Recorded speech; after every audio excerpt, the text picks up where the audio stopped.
Welcome to Design Domination, where you'll learn to become a better, more business-savvy designer so you can dominate your competition. Hi, and thanks for tuning in. I'm Colleen Grotzer, and in this episode of Design Domination, I've got a special guest, and his name is Eric Holter. So stick around to hear how he niched his web design business and how that has affected his business. Eric graduated from Rhode Island School of Design in 1991, and he began his first web design firm in 1995. Having grown his original company to 18 employees, he successfully sold the business to a key employee in 2013. From 2013 to 2016, Eric consulted other design firms, helping them to effectively manage and market their practices. Eric's insights on the business of creative entrepreneurship can be found at holter.com.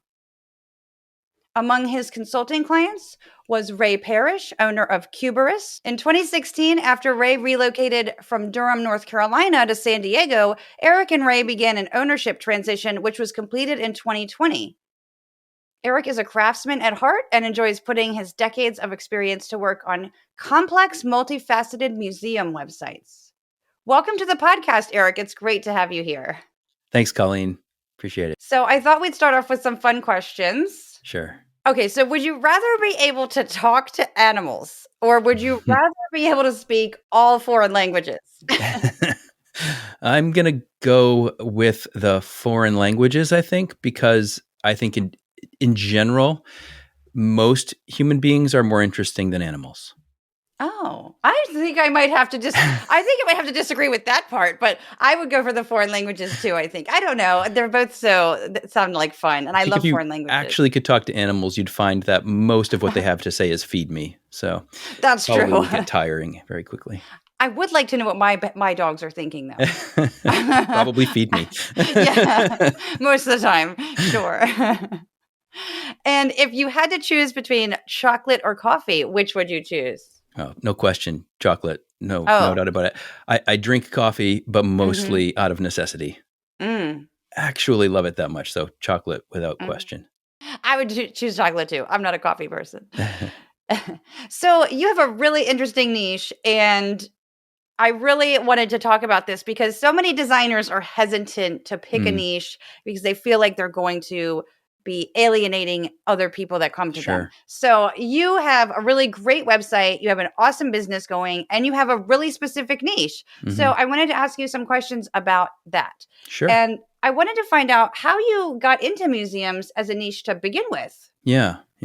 So it's part of a slightly longer history where that first company that I sold, afterwards I started consulting other similar design firms.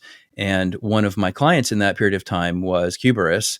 Ray brought me on as a consultant. And one of the things that I taught all of my clients is you have to position yourself narrowly if you're going to effectively market yourself. There's just no other way to do it. If you're going to effectively market, it requires pinpoint positioning. So I walked him through all that as well as other business management aspects to running his firm. And he began the process of deciding, okay, well, if I'm going to do this, what am I going to choose? And one of the things that you ought to do if you're looking for a position for your firm is to look at your past work. What have we done? What have we enjoyed doing the most? What projects have been the most successful, the most profitable? So as he looked at all the work he had done, they had done a couple of museum sites at that point, and they eventually landed on that. It took them quite a while, which is also very common. When you make that decision to narrowly position yourself, now you have to decide, and like you were talking about, it's a bit scary to decide to focus so much. And so you want to make that decision carefully. So they chose museums, but I was still just a consultant to them at that time. And then it was a couple of years later when Ray relocated and we began an ownership transition. And I essentially inherited the museum space, though I did kind of help them as they were working through that decision-making process. But at the time, it was for their company, and now it's mine as well. And so why did you, when you took over the company, why did you decide to keep that as a niche? Like, did you consider, changing it at all? Or? Yeah, I definitely considered it. And at one point, I was just about ready to do that. In part because, the museum work itself is fantastic. But one of the things I didn't know about museums when I first well, I guess when Kubrick started doing it, they didn't know it either, is that museums have extraordinarily long sales cycles, and they are locked into just institutional decision-making processes. So with normal marketing, if you pick a niche and then you start marketing to that niche, you can persuade the owner of a company or a CEO of a company that you're the right fit, and they can just decide to hire you. And it's just a matter of, coming up with the pricing, so forth. With museums, it's just not the case. You have to engage in a lengthy RFP process. They have to wait for grant funding to come through. The decision making is going to be by committee always. So I could have a conversation with a museum director or a marketing director at a museum and completely persuade them, yeah, they should definitely hire our firm, but that doesn't mean they're going to start a project next week. It's still going to be a long time. And in the institutional process, it doesn't. Institutions don't always make the best decisions. Often they make a safe decision. So there's a lot of challenges there. And as a result, it took a lot of time to get traction in marketing to this niche. And I think, anyway, we had some early success right away, which was a little bit of an anomaly, actually, because then we entered into a relatively long 2 to 3 year season where we were picking up new clients, but not nearly enough new clients. And as a result, it was just getting too long, not fast enough. And so I was thinking about switching. And then we hit that stride where all of the work we'd been doing over those years started to come back around. And now that we've been doing this for 5 or 6 years, I'm regularly getting RFPs and requests for conversations. I still engage in active marketing, but one of the nice things about positioning is once you've been successful with it, it's like you roll the boulder uphill getting it started, but once it starts rolling down the other side, you don't really have to market anymore. I mean, I do, and you should, but it just builds on itself. And we're now more or less at that point where we're getting way more inbound inquiries than we have to go out and find work. So I'm glad I stuck with it, but there was a moment there where we did almost switch to something else. And I've seen a similar thing with my business when I started focusing on accessible design and accessibility services that, I did that I started that back in 2016, and I found the same thing. It's like for several years, it felt like I was going uphill trying to do all the things and the different types of design and doing them for so many people. And I felt unfocused. And it's like, once I got that focus, it seemed to really gain traction over some time. So right. I could totally relate to that. When I was consulting, I would always tell my clients that once they picked a position, it was going to probably take them maybe 6 months to implement, because you have to like redesign, rebrand, perhaps. You have to build content. You have to do some planning in your marketing and so forth. But even then, once you kick that off, that they should assume at least 18 months. It takes time. It really is. You're putting in a lot of upfront effort, but there's a great long-term payoff in the long run. So it's worth doing, but you have to be patient with it. And like I said, with museums, it wasn't 18 months. It was more like 5 years. So it just took a lot longer. But you could pick a niche that's far easier to move into. But even then, 18 months is kind of a minimum for getting the real traction going. And the type of work that you do for them is only websites, or do you do other types of work? Nope, it's solely websites. It's only WordPress-based websites. Very specific. Yeah, it's very specific. So whenever I talk about positioning, I talk about horizontal and vertical. You want to pick your vertical. So for us, our vertical is museums. And then you want to pick a horizontal. And in our case, it's websites, WordPress websites for museums.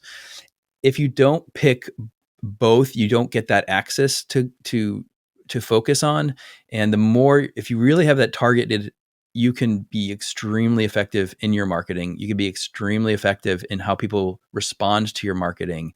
Whereas if you lose, one or the other, if you're just a website specialist, but you don't have any specific area, well, there's a lot of web developers out there. Or if you're a design firm and you focus on the medical industry, that's pretty good. But if you're also trying to sell every possible service into that, you really water down that positioning. So being able to find a pinpoint on those two axes is really important for effective marketing. Yeah. And it's like what you're saying about like targeting different audiences. I remember that early on, I was like, okay, well, I kind of got into nonprofit, like serving nonprofits by accident because my first job out of Mm, college, I was working at a nonprofit, right. and then I would freelance and I would get all kinds of other nonprofits that knew I worked there. They liked my work and they would just continue to give me work, and I would work on that as a freelancer. And so I just kept building up this client base that happened to Yeah. be nonprofits, but I was kind of thrust into it. Yeah. And on my website, though, I'm like, well, do I want to target nonprofits or do I want to focus on certain types of small businesses? And I was constantly finding myself in the position of, like when I'm using the wording on the website, like talking about your organization or your business, Hmm. because Hmm. organizations and businesses use very different terms, and Right. some different industries use different types of terms. So it's totally like what you're saying about when you pick an audience to focus on, it makes it Hmm. so much easier. Absolutely. And it's also a lot easier to find your audience.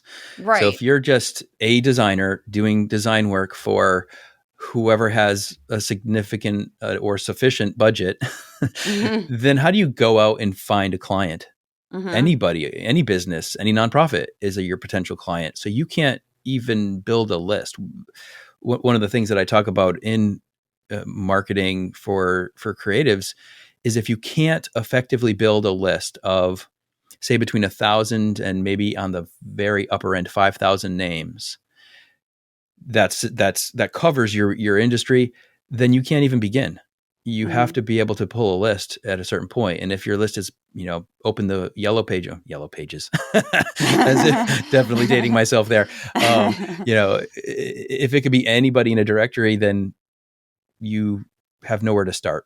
And if you Mhm. start even speaking into that market with just a general, "Hey, I'm a designer. Do you need anything?" You're Mhm. lost in the noise. You can't even begin really. The museums that you work with, do they ever come to you and say like, "Okay, well, we also need like this display design, which is a print piece, or we need this designed," and how do you handle that? Well, actually, we don't get asked that very often because it's Mhm. very clear right up front of what we do. If we were to, we would certainly look for a partner. Maybe social media might be an example. Like, we don't do active social media work, but sometimes a client might need some help with that, and we can make a recommendation to somebody. But yeah, Mhm. we are very clear. We just work on just the website.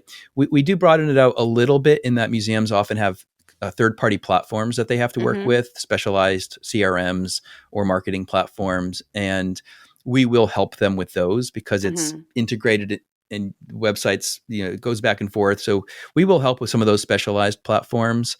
But yeah, beyond that, we just stay focused on their website.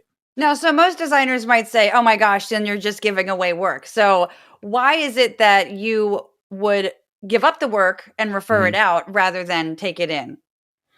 Well, for one thing, once your positioning is working and your marketing is working, it's working because you have far more demand than you have capacity. Mhm. And that's like by definition. If that's what you want to have, more people want to work with you than you can possibly work with. Your options at that point are to scale, hire X more people, or say no to some and only take on the best ones. But that also Mhm. means you're completely busy. So why would you why would you take on projects that you're probably not very efficient at doing because you don't do it all the time, Exactly. in place of work that you know exactly what you're doing and is highly Mhm. profitable, highly efficient, which is another huge benefit of having a Right. narrow focus, is you only increase your efficiency and expertise, and that makes your work, if you're billing by fee as opposed to hourly, Mhm. all the more profitable. So once you're there and it's happening, you have more demand than capacity. It's kind of like obvious that, well, why would I? Why would I Right. spend time doing stuff I don't know how to do very well for Right. less money and efficiency, and I'll just keep doing Mhm. what I know I'm doing well, and stay focused on that. Yeah, so like you're saying, when you're doing the same kind of work all the time, it's like you can come up with a process, and then it's Yeah, that's where that efficiency really comes in with yeah, the 100%. processes. And if you start throwing other things in there, then it's like, well, wait, what do we have to do for this? And Yep, it's also like you're changing up your, like, you have to put on a different hat sometimes. Like you're absolutely. switching skills. The efficiencies involved when you do the same thing all the time, and that's actually another reason creatives don't really want to do this sometimes. It's Mhm. not just they're afraid they're going to lose out on opportunities, they also think they're going to get bored. Right. Creatives have that artistic identity. They want to explore and experiment, and Mhm. yeah, that's fine. But that also comes at a pretty high cost of never gaining efficiencies, always learning something new, never making real good profits in your business. Mhm. So, but you do have to overcome that sort of, you don't want to be only doing the same kind of work all the time. Mhm. I think what I've found, generally speaking, in working with various creatives at different stages in their careers, the younger creatives who are, maybe in the still freelancing or in the first few years of starting a firm, that's a real problem for them. They just don't want to do it. It's still too exciting and new. But Mhm. it's the ones that have been doing it 5 years, 10 years, 15 years, getting really tired of burning the Mhm. candle at both ends and Mhm. never turning a profit, always being, feast or famine. That's when they're like, okay, I have to get serious. And Mhm. then some of those costs associated with it become more tolerable.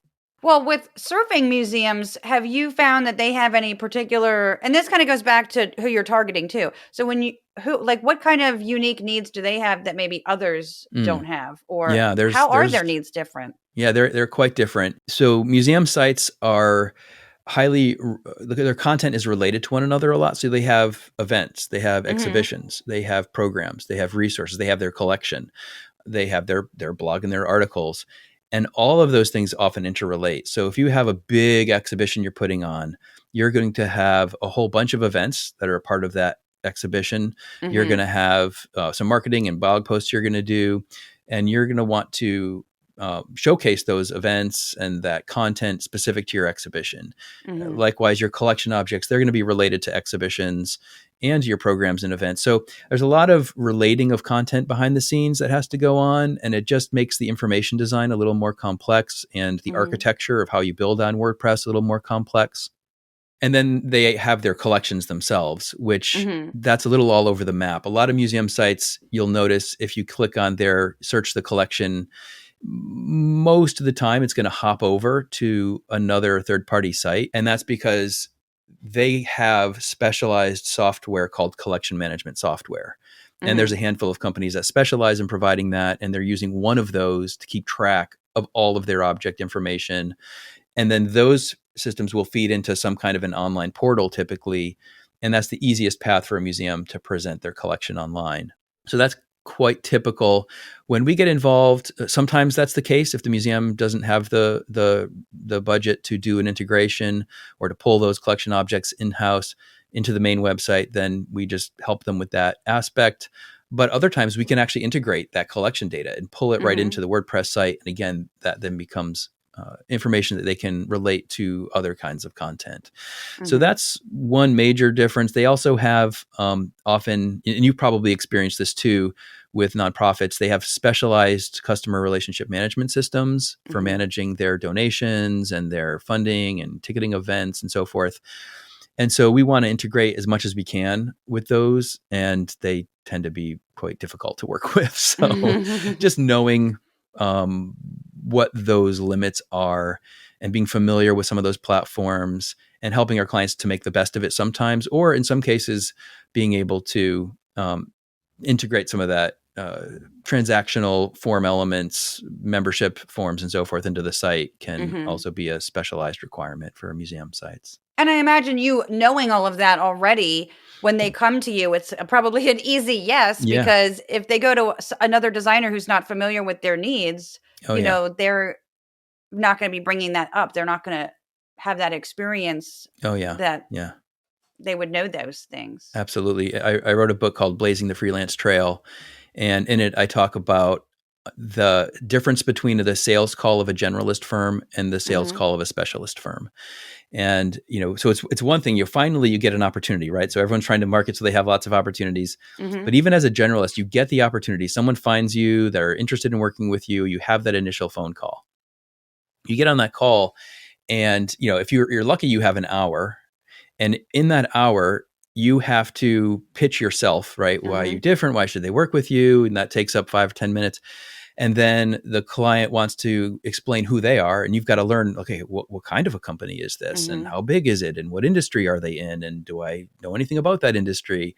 And you're asking all these questions about their industry, and then you've got to start to figure out what their budget might be, and you don't even really know what it ought to be because you have no idea. You've never done this kind of thing Mhm. before, but you know you're gonna come away having to write a proposal. So Mhm. you're just doing this dance, and the more questions you have to ask the prospect, the more that prospect knows that you don't really know their industry very well, and they might move on, or maybe you just get lucky and they like you personally. There's chemistry, there's a Mhm. good recommendation or something, and you get the project.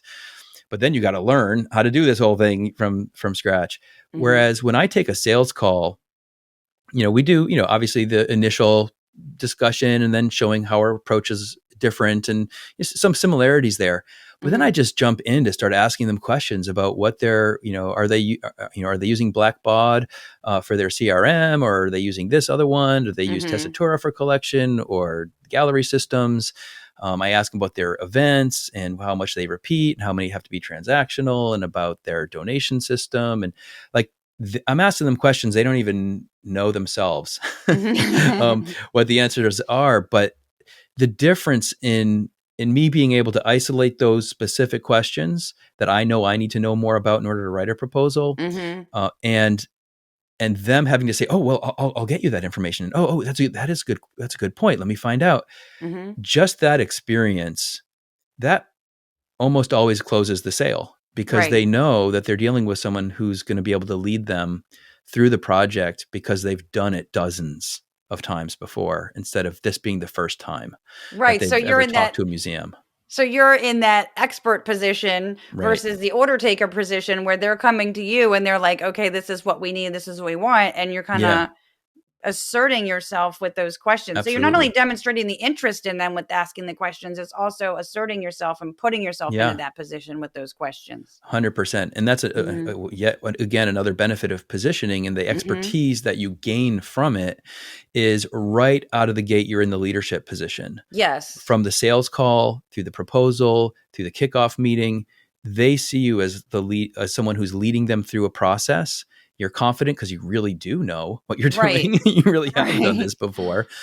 And that confidence the client has in you gives you enough credit in the trust bank to actually lead the project and move them in the right direction. I just had a kickoff call today with a new client, had about 12 different people in there from the museum on the call. And I walked them through our process and the whole thing. And they just received all of the leadership that I'd done, and they're ready to do the next phase of prototyping. And they have a high degree of confidence. I had the director like applauding literally on the call. Wow. And the difference between that and if this was my first museum website, me asking them 1,000 questions, trying to get my head around these things, and them saying things like, the donation platform that the school uses, and I'm writing that down, and talking Mhm. about Embark and Web Kiosk, and writing that down. I gotta find out about that now. Mhm. And instead, me being able to say, "Oh yeah, we've worked with Embark. Montgomery Museum of Fine Arts uses it, and I'm aware of the new version and how its templating structure can allow us to pull in the content and display it." Like, Mhm. boom, you're leading. And that leadership now lets you produce an excellent project, Mhm. because the client's not nervous. They're not second guessing. They're not designing by committee. So, having that expertise that comes from your positioning is so valuable in actually doing Mhm. great work. Yeah, I've totally found that to be the same experience as well. And it feels so much better to be on that side of things Yeah. than on the other side of things for Right. sure. Right. Yeah. Well, you were saying that one of the challenges that you face with this niche is the long sales cycle. Mm. So, are there any like other challenges that you have with this niche, or is that the main one, which is kind of a big one? Hmm. Yeah. So budgets are always, like, in a normal sales situation. Like, Mhm. if you Blair Enns is one of the guys that I followed, and Mhm. I used to actually work with him. We did their site, not in Cuberus, but my previous company did his site as well. And he'll Mm. talk about how you can, anchor your pricing and value Mhm. pricing, and it's all really important. With a museum, they have a grant and it's got a number associated, and that's their Mhm. budget full stop. Mm-hmm. It doesn't matter Yeah. whether they think you might be worth more value. They don't have any more money. Mm-hmm. So that's a reality. I've had to do a ton of exploration and a ton of behind the scenes figuring out how to build efficiencies so that I could Mm-hmm. pull off all of their needs and at the same time have room in that budget for profit. And it's taken many years. When I first started, like I'd say the budgets would go over by double. Mm-hmm. Day one when I began working at Cuberus originally, and now often I can, finish a project at almost half of the Mm. budget and the other half being profit margin. And I've got paths to build even more efficiencies. And that's again, when you do work over and over again, you're able to find those efficiencies. I don't have to go out and find tools that might work for this museum or it might not. And I will have sunk all that time. I know which tools are going to work. I know the limits of those Yeah. tools. I know how to get around those limits. And I know what tools aren't going to work. So I've got all that experience and I bring that to the table as part of the value of what we offer. So we can Mm-hmm. meet those budgets that they have for their proposals, deliver way more value and make a profit on it, which is always Yeah. nice when you're in business. You don't always want to be, hitting or going over budget on every single project. So really from a business perspective, there's just no argument against it, I don't think, Mm-hmm. having narrow positioning. From a personal, creative perspective, I can see why a lot of designers often Mm-hmm. hesitate. If you can overcome that, there's a pot of gold at the end of that rainbow. Well, I guess the thing with what you were saying with budget, like that could also be an advantage because they're probably more forthright with giving you that number. Like in Sure. my experience, when a nonprofit organization comes to me with a grant, that they usually when they have to spend all the money or they lose it. So they usually Hmm. just will tell you what it is. And sometimes they'll even say, okay, well, if you wouldn't charge, the full amount for that, what else could you do for us so we can use Hmm. the entire thing? So Right. in that sense, I think it makes it easier. Yeah. At this point, I publish my pricing on my Hmm. website in ranges, but I'm able to even quantify like what kind of museum site would fit this range and what kind of site Hmm. would fit this range. And that also gives them a lot of confidence. And I know those ranges are relatively in the ballpark for what most grants are going to be. And I want to be able to deliver that value for that grant. And we do. We provide more value. The sites we've built in the past, they're all really, they're great sites. But honestly, because we've learned how to bring so much value to these projects, the Hmm. client ends up with a framework that's so much better and going to last for them than what we could do for twice as much money even 5 years ago. Yeah, I mean, and it's like what you were saying earlier about like, well, if you had to write down all these things, like taking notes during the call, and then you have to go look them up. I mean, I remember Hmm. doing that at some point in Yeah, my career. So it's exactly. like, you don't want every single project that you take on to be, I'm reinventing the wheel, Right. and that's very easy to do with websites because there are so many different components to them and different functionality. And like you said, like nonprofits are going to maybe use certain, plugins or functionality. And then you've got, other ones that might be available. So it's like really getting to know like that system or what they're used to using Hmm. makes it so much Exactly. easier because you don't want to take it on and then it's like, oh my gosh, I really sunk Right. everything into this and I didn't even make any money off of it. And it's like the next job, it's Right. kind of like the same kind of thing. Yeah, and if you just keep going on to new areas, then you never gain that efficiency. You never gain that Yeah. expertise. But if you do it Mhm. twice, three times, a dozen times, 100 times, Mhm. you really know what you're doing, and you've gained all those efficiencies. So, yeah, I Mhm. mean, that's been the cornerstone of my creative career for sure. Is learning how to execute that, and then learning how to take advantage of that over the years. But it does Mhm. take time. There's definitely a lot of front end work and there's a lot of investment in some ways. When I'm talking to creatives, often they're not interested in making a change until they're in a tight spot, and often they're at the end of their rope, but you tell them, well, it's going to take a whole lot more work to fix it. Mhm. That makes it difficult. But if you can get over that hump, if you can get over that mountain and be able to get out to the other side, it is huge. It really makes Mhm. a real difference. Oh, you were saying earlier that you really don't have to do any marketing, like everybody comes to you. And Hmm. so how did you like what did you do to actually get to that point that you be like do you feel like you're well known in this niche? Is that why that's Yeah. happening? Yeah. So I'm a huge content strategy person, publishing website articles. So I'll write a monthly article typically on various aspects. And again, these are specifically museum oriented Mm-hmm. issues and questions. So when people view that content, just seeing the titles, they don't even have to read an article. They'd have to scan the page of articles and they can see that we're writing about all sorts of aspects specific to museums. So it serves from that perspective, from a sales, persuasion, closing standpoint. But also, every time you put out a piece of content, that is a hook. That's something someone might be searching for. They find it, they discover our site, and then they say, "Oh, Mm-hmm. wow, a museum expert. This is great. I didn't know such a person existed." And Mm-hmm. from there, the process, it goes very smoothly. Once you do that long enough, not only do you get, those long tail inquiries. In other words, someone's typing in best museum blogs and they Mm-hmm. find our article that reviews different blogs on museums, and now they know about us. That would be like a long tail lead. Then you also can get, over time, that position on the first page of Google. So if you type in web design museums or web development museums, we're on the first page of Google. We have been for a long time. So most of our inquiries come that way. Of Mm-hmm. course, the referral network as well. Once you've been doing enough sites in a space long enough, people move Mm-hmm. jobs, they talk to each other, they go to conferences. And so you get that word of mouth going. And now we're on that other side. So we're getting lots of those inbound leads. Getting there, though, you do have to do a lot more work. You have to produce all that content in the first Mm-hmm. place. You have to give it time. It's got to be out there. You have to have people find it and find you. So you can just accelerate your pace early on, do a little Mm-hmm. bit more content development. You can also, we spend some time going to museum specific conferences, and Mm. ideally speaking at museum specific conferences. If you can be a speaker at one of those very specific industry conferences, that's huge. We were able to do that a few times. That helps to Mm-hmm. accelerate our progress a bit. And then I use LinkedIn a lot. I think that's just an amazing platform. When I first was marketing, I had to literally type names and addresses out of parented directories into a FileMaker Yep. database, send I love physical FileMaker. letters, make phone calls, literal cold calls. Mm-hmm. The fact that I can just click a connect button and make a connection, it's beautiful. So, yeah, a big fan of LinkedIn.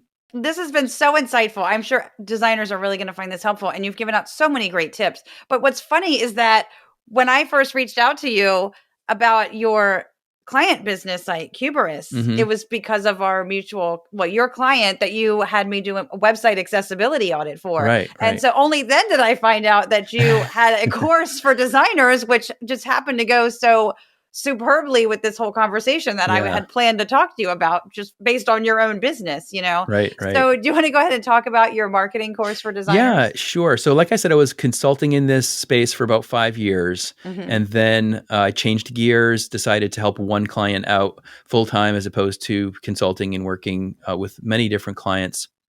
And then I just have entrepreneurship in my blood. And I Mhm. also have just a desire to help designers out, creative entrepreneurs out, because I've walked that path. We go to art school and they don't teach you anything about business. And you get thrown into a business, a service business, which is a really hard business model to run. And you have Mhm. no idea what you're doing. You can do great work, but you don't know how to make money doing that work. So I've always wanted to help. I did it from a consulting perspective. I wrote a book because I wanted to help in that way. And Mhm. then I launched sort of a side hustle business called Holter Marketing, where I wanted to provide more resources. So I've got articles, there's a podcast there. I'm not producing it right now, but Mhm. there's a bunch of episodes there, as well as a course that I built, because I found over the years it just takes so much time for creatives not only to warm up to the idea, but then implement that idea and then see it Mhm. through until they get to that 2-year mark where they're really starting to see it pay off now, and Right, then right. post that, all of the differences it makes in running their business. That's a lot of time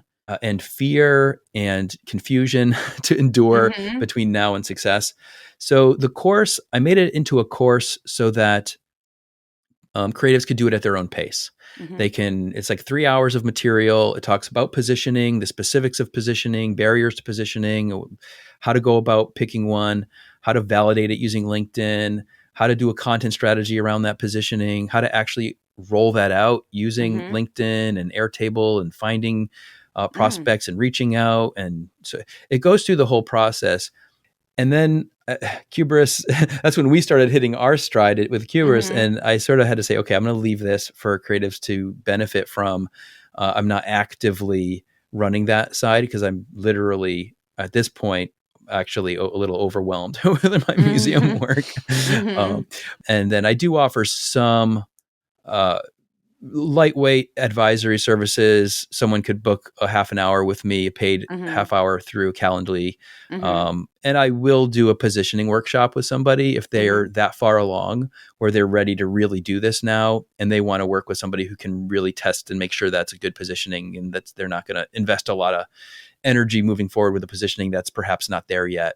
I will do some of that with some creatives. Well, that's great. So, where can they find your course? They can just go to holter.com where they will find my articles, links to my book, the podcast, as well as the course, which is called Marketing Mastery for Creative Entrepreneurs. I did set up a $50 promo code for your listeners. So just use DD at Mhm. checkout and they'll get a $50 discount if they're interested in it. Awesome. DD is in design domination. That's right. Yep. That's awesome. Well, thank you so much. It's really been great talking to you, Eric. Yeah, Thanks so likewise. much.